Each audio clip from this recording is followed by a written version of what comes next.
Assalamualaikum warahmatullahi wabarakatuh. Salam sejahtera buat kita semua. Om Swastiastu, Namo Buddhaya. Jadi pada kesempatan kali ini kami akan mempresentasikan hasil kerja kelompok kami. Adapun nama kelompok-kelompoknya, yang pertama ada Nyoman Atmawan, yang kedua ada Ricky Muhammad, dan yang terakhir ada Christopher Eka Trasta Sinuraya. Jadi kita langsung ke videonya. Cekidot. Definisi kecelakaan kerja. Kecelakaan kerja adalah suatu kejadian yang tidak dikehendaki dan tidak diduga semua yang dapat menimbulkan korban jiwa dan harta benda. Klasifikasi kecelakaan kerja. Yang pertama, menurut jenis kecelakaannya.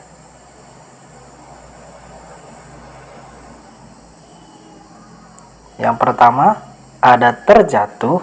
Yang kedua, tertimpa benda. Yang ketiga, terbentur. Yang keempat, terjepit oleh benda. Yang kelima, gerakan-gerakan yang melebihi kemampuan. Yang keenam, pengaruh suhu. Yang ketujuh, terkena arus listrik. Dan yang ke-8 adalah kontak dengan bahan bahaya. Menurut penyebab kecelakaan kerja, yang pertama ada mesin, yaitu mesin pertanian. Dan yang kedua ada alat angkut. Dan yang ketiga ada lingkungan kerja. Lingkungan kerja yang aman dan nyaman tercipta jika kita punya pemahaman yang benar mengenai prosedur keselamatan dan kesehatan kerja atau K3.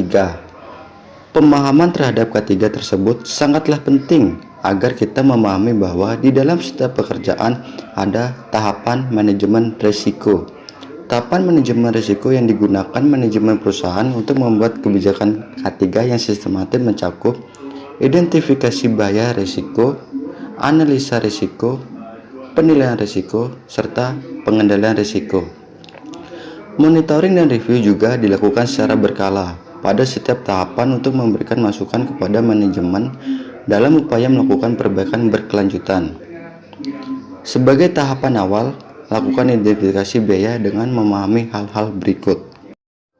Yuk kita lihat aktivitas di stasiun boiler berikut. Bahaya merupakan potensi timbulnya cedera atau kerugian bagi pekerja, proses properti, atau lingkungan sekitar. Risiko, yaitu kemungkinan suatu bahaya yang dapat terjadi. Insiden adalah sebuah kejadian yang tidak diinginkan akibat bahaya. Kecelakaan kerja adalah insiden lanjutan yang dapat mencederai pekerja, menyebabkan rusaknya barang atau pencemaran lingkungan. Dampak adalah tingkat keparahan atau kerugian akibat kecelakaan kerja terhadap manusia, properti, lingkungan, dan lainnya. Sekarang, mari kita lihat identifikasi bahaya saat kegiatan panen. Pada saat panen, potensi bahaya bisa terjadi dari buah sawit yang berat dan berada di ketinggian. Resikonya bisa ditimbulkan dari aktivitas pekerja yang akan memanen buah sawit. Bisa terjadi ketika buah sawit jatuh dan hampir mengenai pekerja. Kecelakaan kerja terjadi saat buah sawit jatuh mengenai pemanen. Dampaknya pekerja menjadi terluka. Jika bahaya sudah teridentifikasi, mulailah melakukan analisa dan penilaian risiko. Gunakan matriks penilaian risiko untuk menentukan frekuensi kemunculan peristiwa tertentu dan dampak yang mungkin timbul. Kemungkinan atau probability adalah kesempatan terjadinya kecelakaan akibat suatu bahaya. Sedangkan dampak atau severity adalah tingkat kerugian yang mungkin terjadi dari suatu kejadian. Selanjutnya, tentukan level risiko berdasarkan penilaian tersebut. Apakah risiko bisa diterima atau tidak diterima? Jika masuk kategori sering terjadi dan dampaknya sedang, maka risiko tidak dapat diterima dan organisasi harus menetapkan langkah selanjutnya.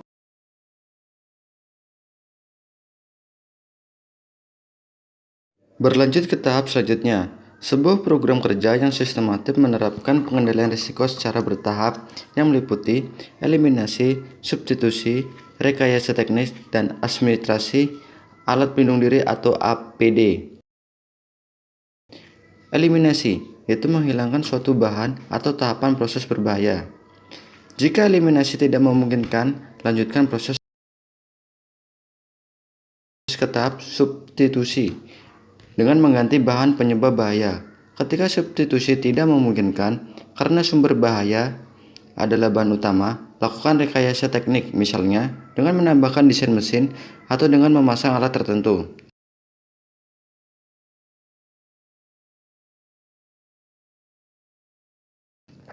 Tidak berhenti dalam suatu tahapan, pengendalian risiko selalu bisa dikombinasikan. Contohnya, dalam suatu kondisi bahaya, pengendalian secara rekayasa teknik sudah dilakukan, namun dilengkapi juga dengan pengendalian administratif dan penggunaan APD yang tentunya disesuaikan dengan tingkat bahaya di tempat kerja.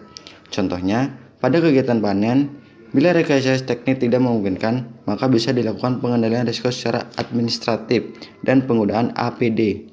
Apabila pengendalian administratif dirasa kurang efektif, maka gunakan alat pelindung diri ketika beraktivitas meskipun bukan pilihan utama. Pastikan alat pelindung diri selalu tersedia di tempat kerja sesuai dengan risiko bahaya di tempat kerja masing-masing. Setelah bahaya teridentifikasi, analisa, dan pengendalian risiko diketahui, serta pengendalian risiko yang tepat sudah ditentukan, maka kita berhasil menjalani risiko tahapan manajemen risiko.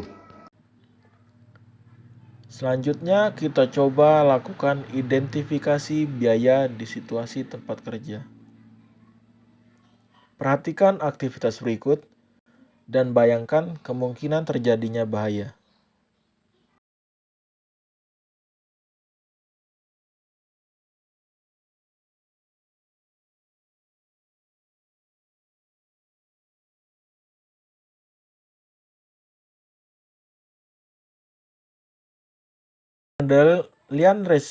Pengendalian resiko yang tepat saat terpapar bising, yaitu dengan membuat ruangan khusus panel dan memasang tanda peringatan, serta memakai alat pelindung diri pada saat bekerja.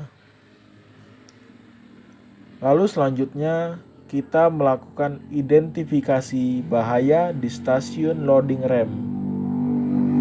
Pengendalian resiko yang tepat yaitu sebagai berikut yang terdapat di dalam video tersebut.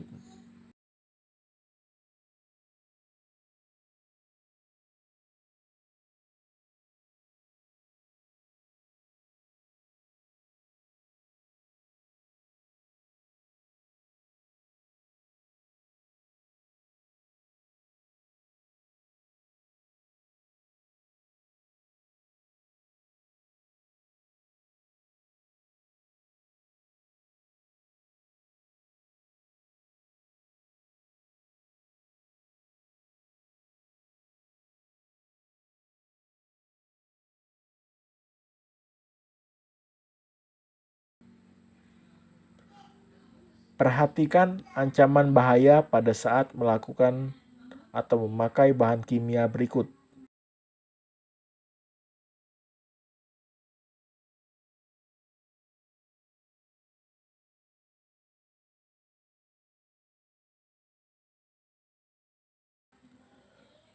Pengendalian risiko yang tepat saat menggunakan bahan beracun, yaitu dengan cara memberikan instruksi kerja bagi para pekerja, serta dilengkapi juga dengan instruksi memakai alat pelindung diri atau APD.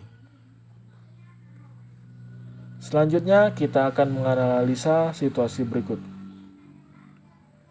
Kecelakaan kerja dapat disebabkan karena posisi badan yang kurang baik secara terus-menerus.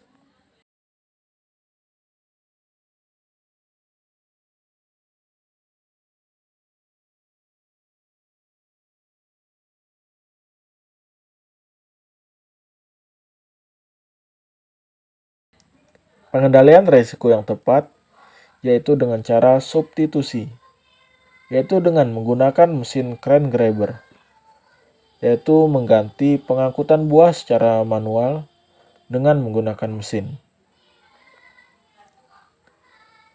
Skema yang saya jelaskan di atas belum mencakup keseluruhan aktivitas dalam pengendalian risiko dalam perkebunan. Oleh karena itu, selalu lakukan tahapan manajemen risiko dimanapun kita bekerja. Lalu dokumentasikan seluruh kegiatan menggunakan formulir identifikasi sumber bahaya, penilaian, dan pengendalian risiko. Komunikasikan hasil tahapan manajemen risiko kepada semua pihak yang berkepentingan, sehingga dapat memberikan manfaat serta keuntungan yang signifikan. Ingat, bahaya harus dikendalikan agar kita bekerja dengan aman dan nyaman.